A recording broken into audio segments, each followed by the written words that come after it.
For 150 years, it sat stored in an attic, a photograph, ordinary, forgotten. 7 people, frozen in time, dressed in their finest clothes, posed in an elegant Victorian living room somewhere in Mississippi in 1873. A formal family portrait, like thousands of others from that era. The kind of image you glance at quickly in a museum and move on without a second thought.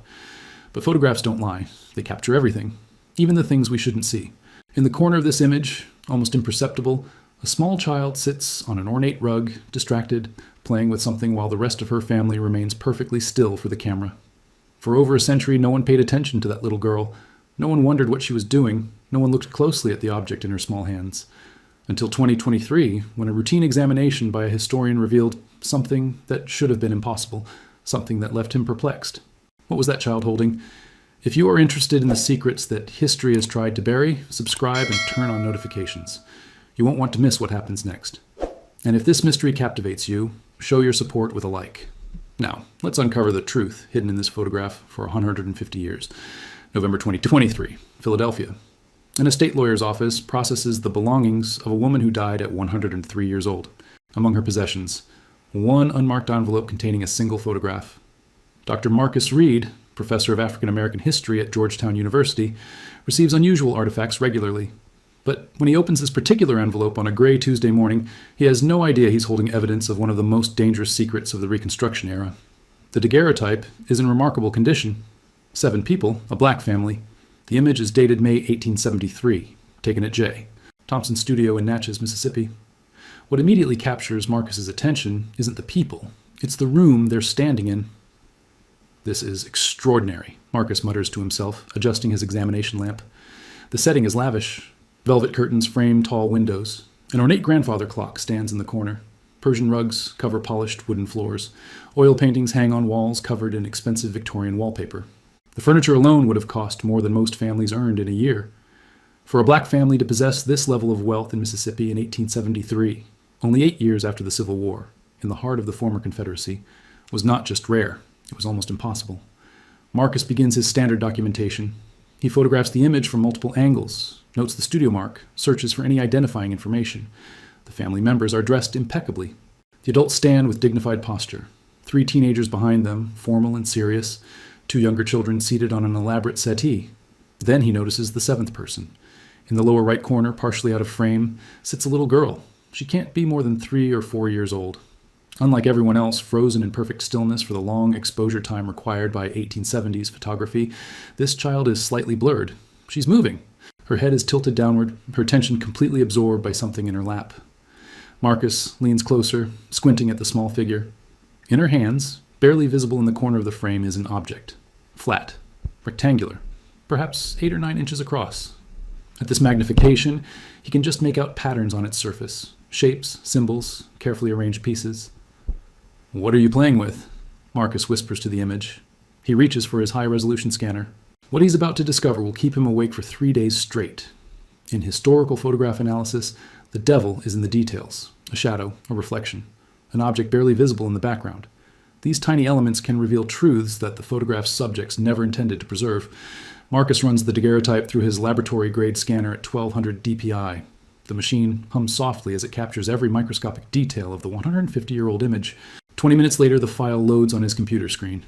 He zooms in on the child in the corner. The image pixelates, then sharpens as the software processes the enhancement.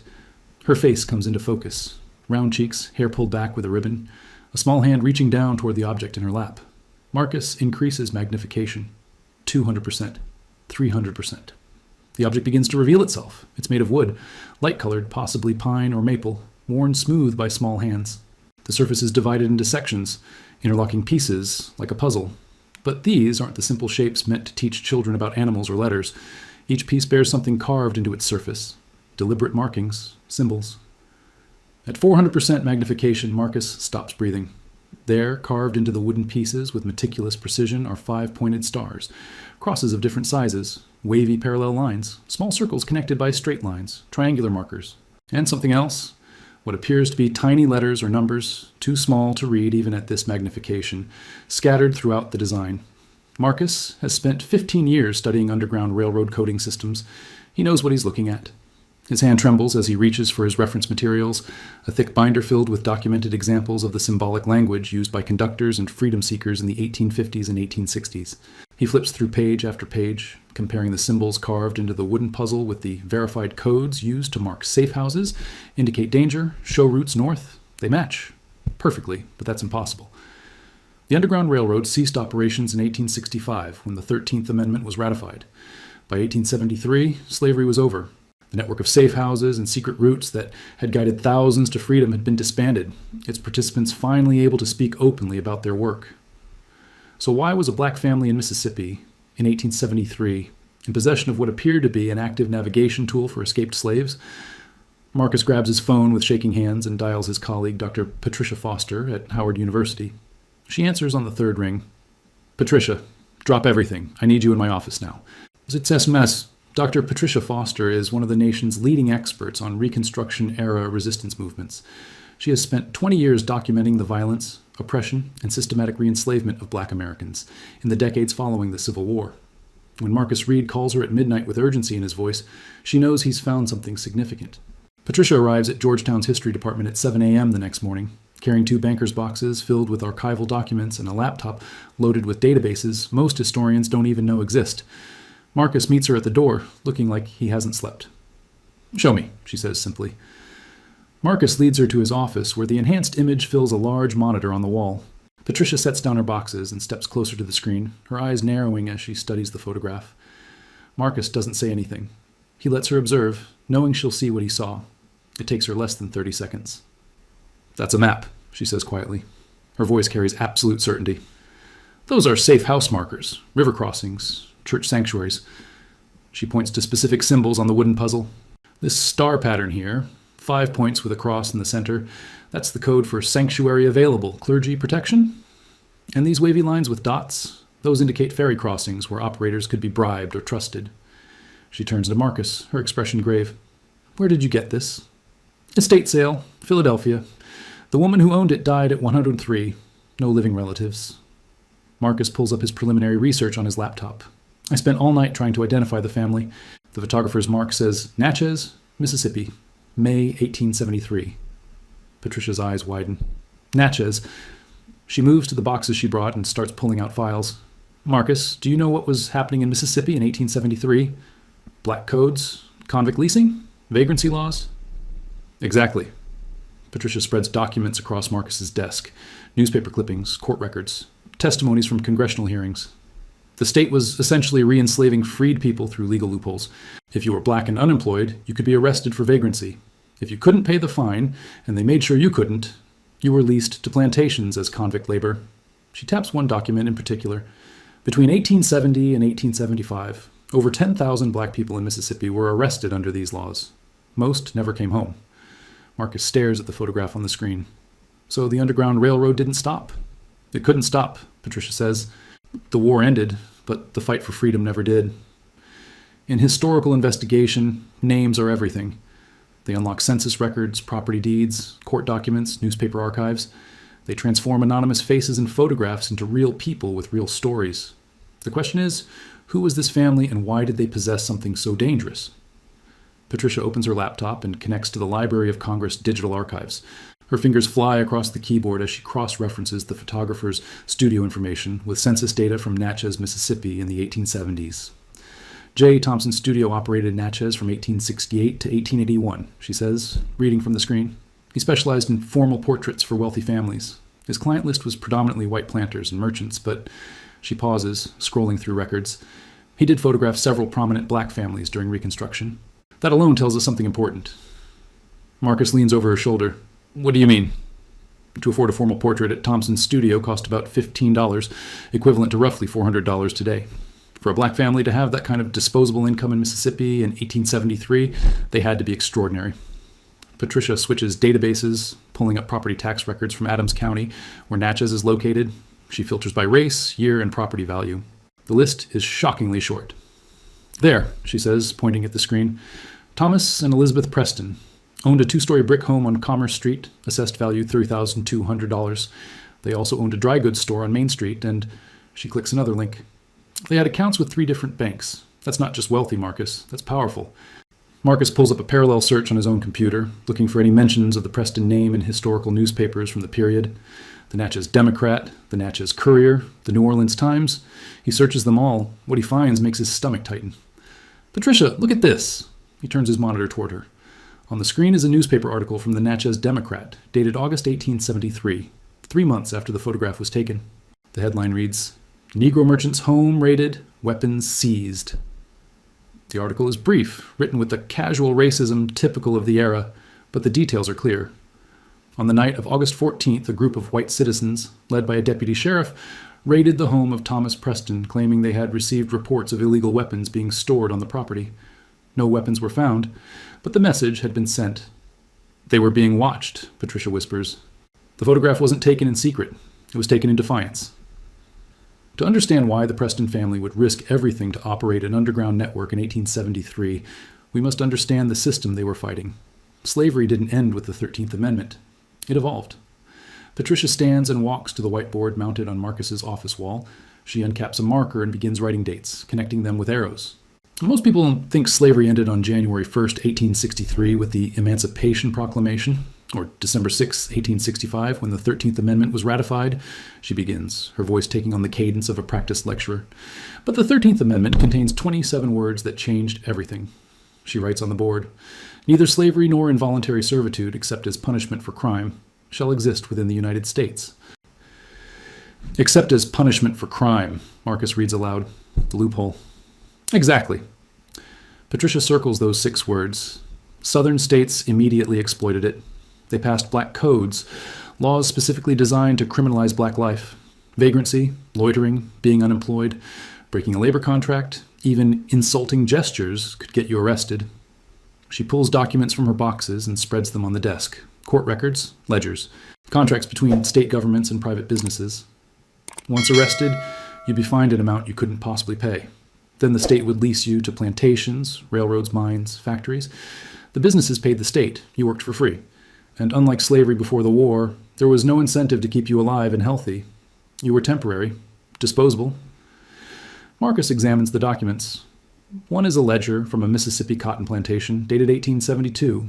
It lists names, all black men, alongside numbers indicating days worked and causes of death. Exhaustion, dysentery, pneumonia, shot while attempting escape.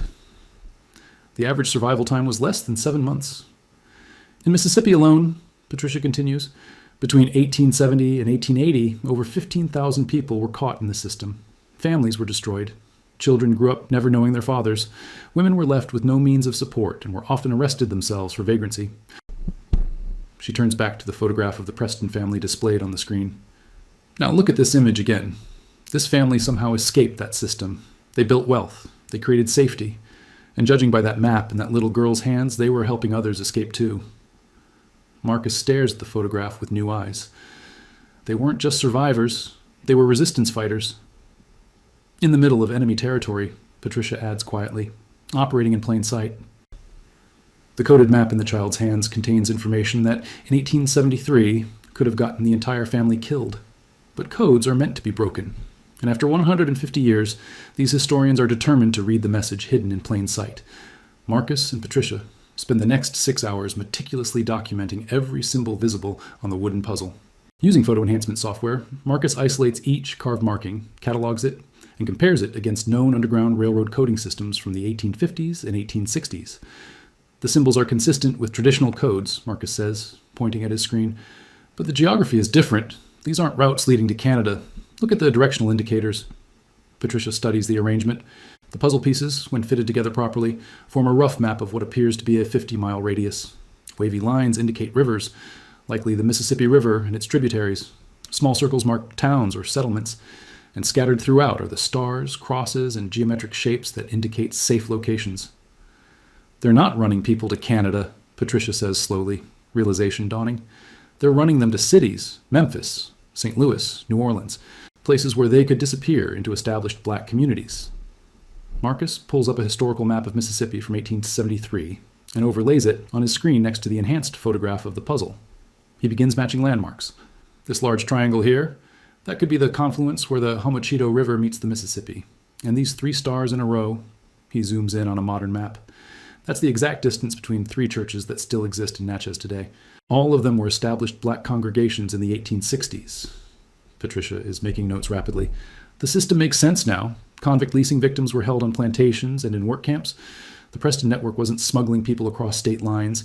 They were extracting them from forced labor sites and hiding them in cities where they could get new identities, new papers, new lives.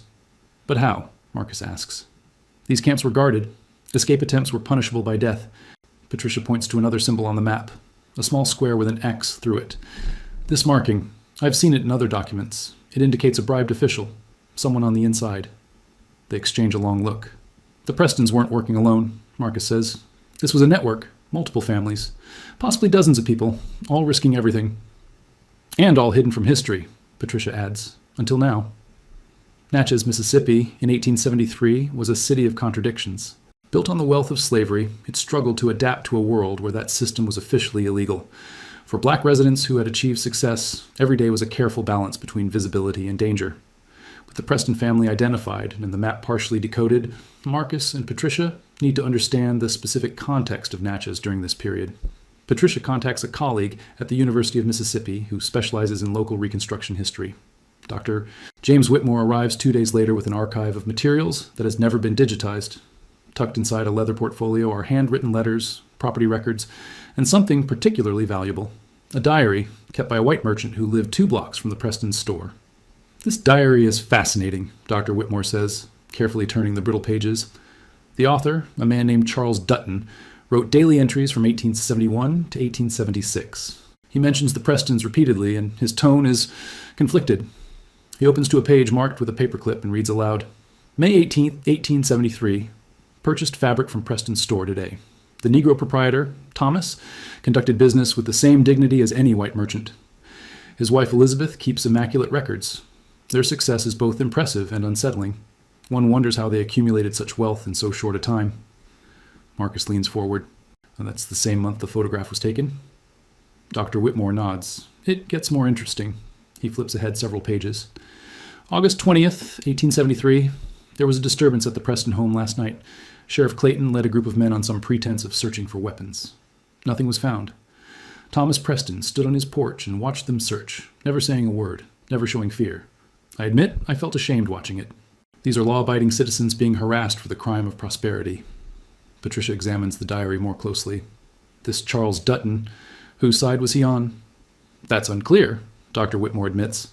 His writings suggest he was uncomfortable with the violence against black citizens, but he never actively intervened. He observed, he documented, but he didn't act. Marcus returns to the photograph on the screen. So, when this picture was taken in May, the Preston family already knew they were being watched. They knew the danger they were in, and yet they still posed for this portrait, with that map visible in their daughter's hands. It wasn't carelessness, Patricia says quietly. It was courage. They were documenting their resistance. They wanted someone, someday, to know what they did. Every person in a photograph has a story, but sometimes the smallest figure holds the biggest secret. The child playing with a coded map wasn't just a casual bystander. She was part of the operation. Using the Preston family name, Patricia dives deeper into census records and church registries. She finds the family listed in the 1870 census. Thomas Preston, age 38, merchant. Elizabeth Preston, age 35, homemaker. 3 older children, William, 16, Josephine, 14, and Henry, 12, and 2 younger children, Clara, 7, and Ruth, 3. Ruth, Patricia says, pointing at the name, born in 1870. She'd be 4 years old in the photograph. That's our girl. Marcus studies the enhanced image of the child. She's so small. Why would they give a 4-year-old something so dangerous? Maybe they didn't give it to her, Patricia suggests. Maybe it was always meant to look exactly like what it appears to be, a child's puzzle, something innocent that could be left out in the open without raising suspicion. Dr. Whitmore, still examining the diary, finds another relevant entry. Listen to this. June 3rd, 1873. Saw the Preston child, the youngest daughter, playing in their garden today. She had a wooden toy that seemed to captivate her completely. When I commented on it to my wife, she remarked that Elizabeth Preston had mentioned teaching her children through educational toys. Perhaps that is how these Negroes achieve such refinement. The puzzle was seen by neighbors, Marcus says.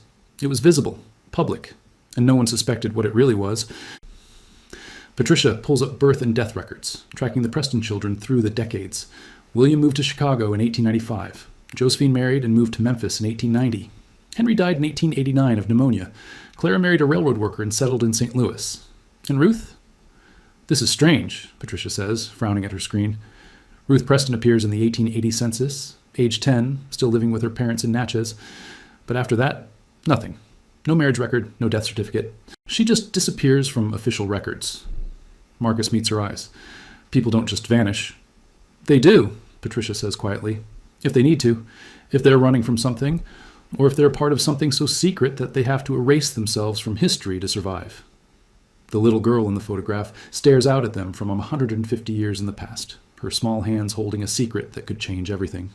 August 14th, 1873. 3 months after the photograph was taken, the safety the Preston family had carefully constructed came crashing down. What happened that night would test everything they had built and reveal just how far they were willing to go to protect their network. Dr. Whitmore finds the official report of the raid in the Adams County Sheriff's records. The document is brief, clinical, written to justify the violation of the Preston's home, but between the lines, a different story emerges. The raid was led by Deputy Sheriff Robert Clayton, accompanied by 6 men identified as concerned citizens. They arrived at the Preston home at approximately 10 p.m., claiming they had received information about illegal weapons being stored on the property. But here's what's interesting, Dr. Whitmore says, pulling up another document. 3 days before the raid, a man named Jacob Henderson was arrested for vagrancy in Adams County. He was sentenced to 6 months' labor at Fairview Plantation. Marcus and Patricia exchange glances. Fairview Plantation is marked on the map, Marcus says, pointing to one of the symbols on the puzzle. That circle with the cross inside it. Exactly, Dr. Whitmore confirms.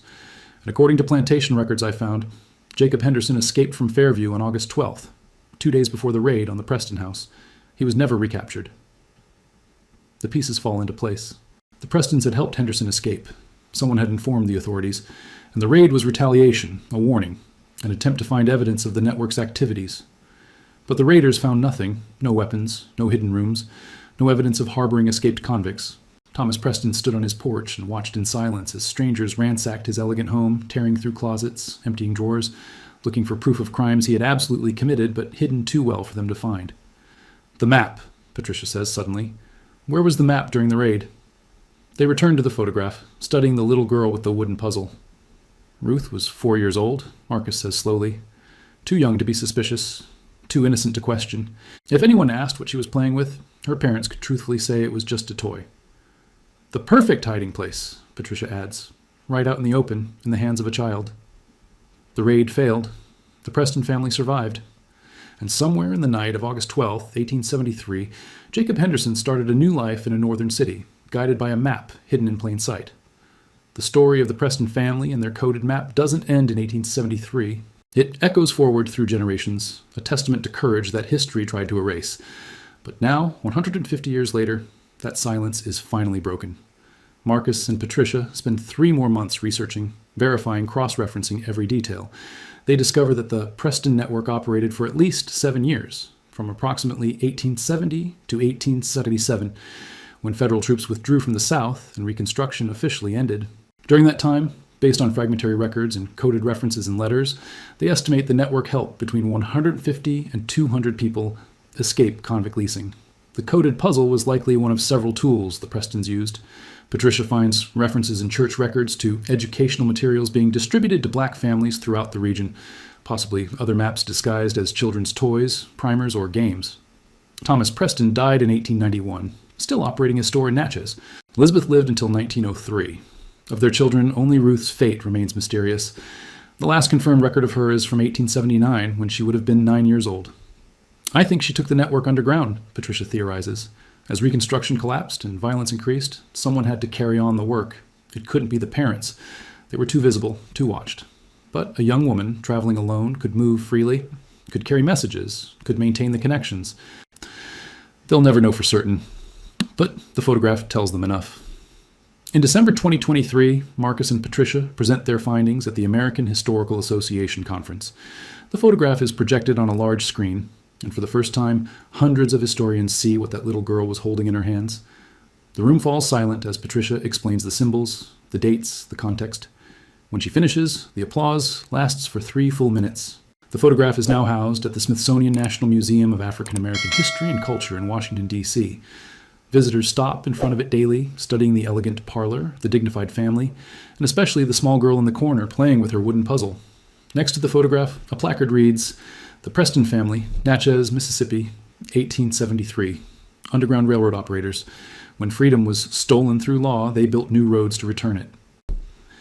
The little girl stares out from history, clutching her secret. For 150 years, no one knew what she was protecting. Now, finally, the world understands. The fight for freedom never ended. It just went underground. And sometimes, the most dangerous weapons look like children's toys.